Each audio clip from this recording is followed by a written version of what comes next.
Inspirasi kita.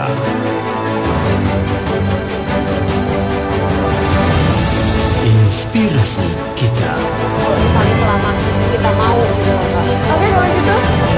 Dipersembahkan Gelora TV Pemalang. Halo, assalamualaikum warahmatullahi wabarakatuh. Apa kabarnya nih pemirsa Gelora TV Pemalang? Semoga saja selalu sehat ya.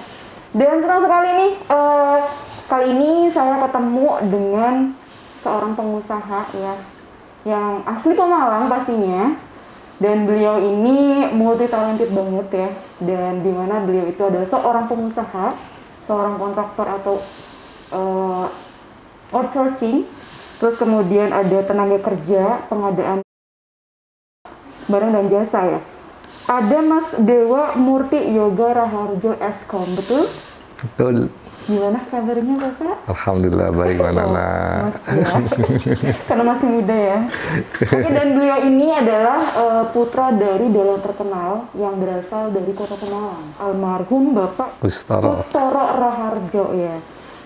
Oke nih, kira-kira boleh dong diceritain awal gimana sih sampai sukses kayak sekarang ini?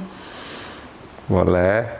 Jadi yang jelas awalnya itu ya kita dari bawah ya, Mbak Nana ya. Dari bawah. Ya seperti naik tangga itu kan otomatis step by step ya. Oke. Jadi kita awalnya bergerak di bidang laundry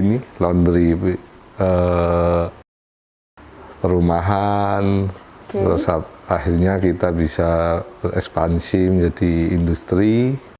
Kita kontrak-kontrak dengan rumah sakit, dengan kontrak-kontrak dengan garment. Dan di 2013 ini saya sudah mulai membawa investor ke Pemalang. Dari mana saja itu investor? Itu awalnya kita dari investor Cina, tapi beliau sudah punya pabrik juga di Jakarta. Oke. Akhirnya kita tarik ke Pemalang dengan harapan beliau bisa buka pabrik di sini. Dan alhamdulillah dengan rujukan-rujukan saya, akhirnya investor ini mau membuka pabrik di Pemalang. Pertama kali itu di garment ya. Terus setelah di garment kita servis mereka dari tenaga kerjanya, kita adain pengadaan kain dan tekstil dan yang lain-lain kita juga adakan juga. Sampai akhirnya kepercayaan tumbuh dan mereka membawa rekan-rekan ke Pemalang yang sekarang sudah 9 orang. 9 pabrik yang saya tarik ke Pemalang yang mengurangi minimal berarti sekitar hampir 15.000 tenaga kerja di Pemalang. Ini yang mungkin yang menjadi suatu saya menjadi merasa senang karena saya sendiri punya keinginan agar Pemalang ini pengangguran berkurang. Sangat bagus sekali ya pemirsa. Dan pastinya nih dalam proses untuk meraih semua ini kan ada kendala dong, ya kan? Pasti dong, itu kan. By the way, kendalanya apa nih? Yang jelas dari awal itu kita banyaklah kendala kita dari naik turun ya, dari seperti roller coaster itu. Pasti. Yang terutama itu di permodalan ya, kita awalnya belum dipercaya sama bank. Kita akhirnya meyakinkan teman-teman untuk join di bisnis kita. Yang ya ada yang percaya, ada yang enggak awalnya. Itu hal yang biasa karena kita sebagai pemula kan ya. Tapi akhirnya sekarang dengan kegigihan saya meyakinkan oleh teman-teman itu yang akhirnya bisa mereka percaya kepada saya. Dan akhirnya sekarang alhamdulillah kita tambah besar dan sekarang malah bank yang mencari kita. Wow, gitu ya. Kalau udah sukses mah pada datang sendiri, ya kan? Iya, itu biasa lah ya. Biasa lah, biasa. Oke, sangat bagus banget ya. Dan by the way, kenapa nih memilih menjadi pengusaha? Kenapa nggak mengikuti jejak almarhum Bapak? Sebenarnya apa ya, jiwa pengusaha saya itu udah ada dari dulu ya dulu. Jadi Bapak itu sebenarnya itu pengusaha juga. Oh gitu. Bapak itu pengusaha, cuma dia di bidang pengeboran minyak. Jadi ketika saya dulu sempat ngikutin beliau waktu kecil, saya melihat sepak terjang beliau, keinginan saya menjadi pengusaha itu tumbuh, dan saya itu ingin itu bagaimana menciptakan lapangan pekerjaan. Betul. Jadi itu yang sangat saya inginkan dari awal, karena ketika kita menciptakan lapangan pekerjaan itu berarti kita mempunyai manfaat untuk orang-orang ya. Betul. Karena ketika kita mempunyai manfaat itu yang kita cari. Tujuan hidup manusia itu agar bisa bermanfaat untuk orang-orang. Ya itu seperti itulah, kita tujuan akhirnya seperti itu kan ya Mbak. Oh, bagus. Ini perlu kembangin lagi ya, biar lebih banyak orang-orang kayak gini di Pemalang tuh lumayan. Ya mudah-mudahan nanti juga Pemalang juga akan ada lah Pak. Kalau banyak orang-orang kayak gini berkualitas, pasti Pemalang lebih maju lagi. Insya Allah ada pasti nanti. Oke, terus selanjutnya nih, adanya pemberlakuan PPKM kayak sekarang ini, pembatasan kegiatan masyarakat ya. Ini efek yang dialami di perusahaan apa nih? Apakah ada yang merosot atau tetap biasa? Yang jelas kalau efek itu pasti ada ya, pasti ada, karena apa yang namanya PPKM ini akhirnya yang terdampak itu nggak hanya kita tapi semua ya. Justru PPKM ini yang akhirnya dari klien-klien kita pun itu dampaknya sangat besar, yang akhirnya bisa tambah ke kita, merosotnya omset ya kan. Tetapi di sini saya punya keyakinan kepada ketika saya berusaha, saya pun tidak, dengan adanya PPKM seperti ini, saya dari dulu awalnya lockdown pun saya nggak mengurangi gaji karyawan saya sendiri. Karena prinsipnya nggak ada. Iya, nggak ada. Jadi sangat apa ya, kalau saya prinsipnya ketika saya seperti ini, saya usaha dengan karyawan saya itu merupakan keluarga saya kan ya. Jadi saya sama sekali tidak ada pikiran untuk memecat, mengurangi gaji. Ya. Ya. Walaupun itu sangat berat, tapi ketika saya berkeyakinan yang sangat keyakinan kepada usaha saya sendiri, dan saya mengimprovisasi ya. Jadi ketika ini turun, saya harus bisa usaha di bidang mana yang saya eksploitasi. Itu saya alhamdulillah walaupun kendala tapi bisa saya atasin. Jadi intinya kalau saya ngomong itu, ketika kita yakin kepada Tuhan kita ya tidak ada masalah. Iya, betul, pasti di situ. Apa yang kita inginkan pasti bisa. Ya. Ya, oke, buat pertanyaan selanjutnya nih, Mas Dewa ya. Saya mau menanyakan tentang berapa sih banyak karyawan Mas Dewa? Pasti pemirsa juga pengen tahu dong, ya kan?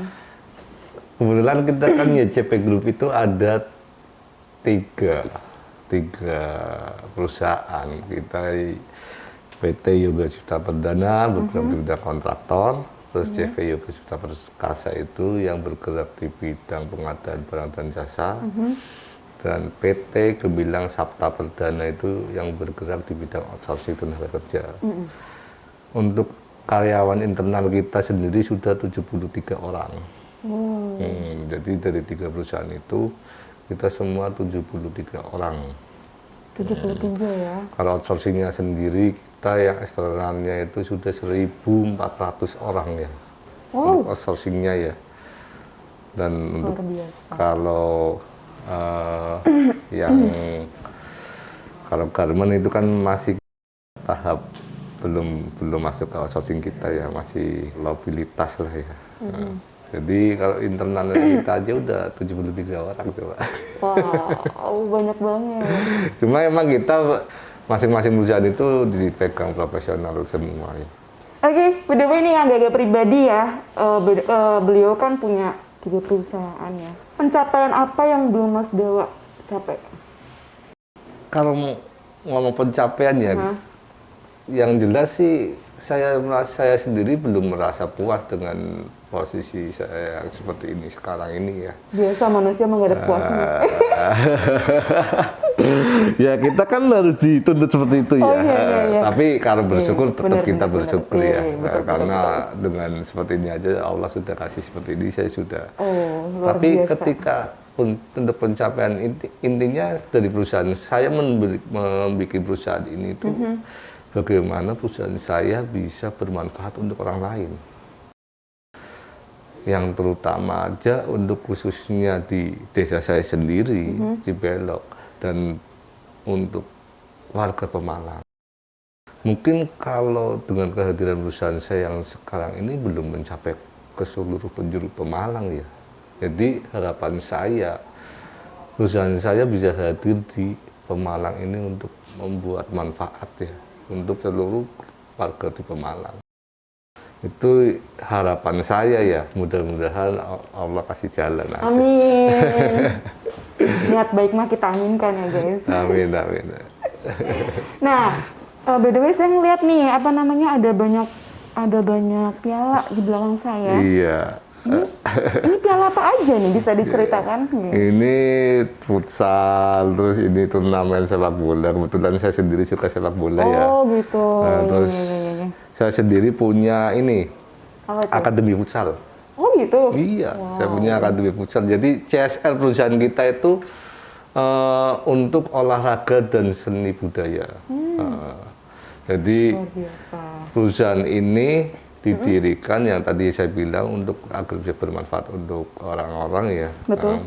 Dan CSL-nya saya dirikan namanya Akademi Futsal itu Arsaka Baladewa Arsaka Futsal Academy. Itu menaungi anak-anak Pemalang yang ingin belajar futsal, tapi tidak bayar. Oh, free Iya, gratis itu? gratis. Dan pelatihnya pun lisensi PSSI semua. Oh my God. Dari 6 pelatih kiper, pelatih itu lisensi PSSI semua. Jadi saya ingin Pemalang itu bisa maju di olahraganya juga, terutama di futsalnya ya. Betul. Terus untuk budayanya kita mendirikan Sanggar Budaya Kustoro Raharjo yang di depan rumah saya itu juga nantinya saya ingin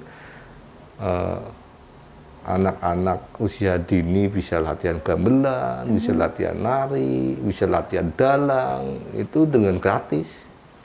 Jadi Gratis loh. pembiayaan Ilmu dari gratis kita loh, semua, ya. pembiayaan pelatih, pembiayaan pembina itu dari kita semua. Jadi ya saya ingin banget Pemalang ini bisa anak-anaknya mencintai olahraga dan mencintai budaya. Seni budaya sendiri. Seni budaya ya. itu sendiri, karena budaya itu sangat erat dengan identitas bangsa. Betul sekali. By the way nih, usianya berapa sih? Kira-kira berapa usia saya? Berapa ya? Berapa coba? 30 ya kayaknya ya. 30 ya? 30 ya, kayaknya 30? Bener ya? Nanya-nanya. saya Ini mewakili para gadis-gadis nih yang mungkin masih pada jomblo ya. Hai jomblo ya. Tenang aja, gue tanyain langsung sama orangnya ya kan. Ya kan Cin? Oh, langsung tanya. Saya lahiran 87, jadi 33 ya. Oh 30? Leset dikit lah. Oh 3. Masih muda guys. Terus udah ini belum? Ya saya sudah berkeluarga kok. Oh, sudah Anak berkeluarga. saya 1. Aman. Udah berkeluarga guys ya. Terus buat pertanyaan terakhir nih, tips dan trik menjadi orang yang sukses. Ya sebenarnya intinya kita kalau mau usaha yang penting itu niat. Niat Ya. satu. Niat dulu ya, Niat dan dulu. keyakinan Oh, itu kita untuk bisa sukses. Karena saya sendiri dulu waktu pertama kali saya memulai usaha, itu saya bisa dikata saya itu orang gila. Jadi setiap pagi saya selalu ngomong saya harus jadi orang sukses. Setiap pagi saya harus jadi orang sukses. Terus seperti itu sampai Selalu berafirmasi ya berarti seperti ya? itu. Karena apa? Mindset kita harus dibangun. Mindsetnya, betul. Ketika mindset Mindsetnya kita positif. dibangun, mindset kita positif, itu nanti yang namanya apa? Kita itu dirinya harus ya bersifat positif terus. Betul. Ketika kita bermindset seperti itu, saya itu seperti itu terus. Sampai waktu apa saya punya istri itu, Iya. saya pagi-pagi saya harus sukses itu saya bingung. Ini apa ini? Kok kayak gitu? Saya harus sukses. Kayak gitu terus saya. Itu mindsetnya kita dibangun kan. Terus yang kedua ya tujuan kita usaha itu seperti apa. Ketika tujuan kita untuk menyenangkan orang lain, Betul. insya Allah nanti Allah pun akan memberikan Berkali-kali lipat Iya. ya Jadi rezekinya ya. bersedekahlah, betul. bersedekah sebanyak-banyaknya karena harta yang paling bagus itu ya yang disedekahkan. Betul. Karena kita harus bisa bermanfaat untuk orang-orang. Jadi kalau kita ingin sukses cuma kuncinya itu saja. Kita harus Kuncinya niat, itu ya. yakin dan bersedekah. Catat. Nggak banyak-banyak, kuncinya itu aja. Kuncinya itu niat, doang yakin ya. dan bersedekah. Betul. Dan yakin pastinya ya. Yakin harus. kita sukses. Gitu. Yakin harus. Yakin. Kalau kita sendiri tidak yakin gimana? Tapi diri kita yakin saya sukses, saya sukses. Bagaimanapun jalannya ya, insya Allah nanti Allah kasih jalan. Oh, amin. Oke, itu dia guys ya percakapan kita yang sangat menarik, di mana ini bisa menjadi inspirasi kita untuk pengusaha yang berada di Pemalang, pengusaha asli Pemalang yang mempunyai bermacam usaha dengan segudang karyawan yang wow, berkualitas ya, talented banget ya. Oke deh kalau gitu, mudah-mudahan bermanfaat buat semuanya dan see you next week. Bye. Assalamualaikum.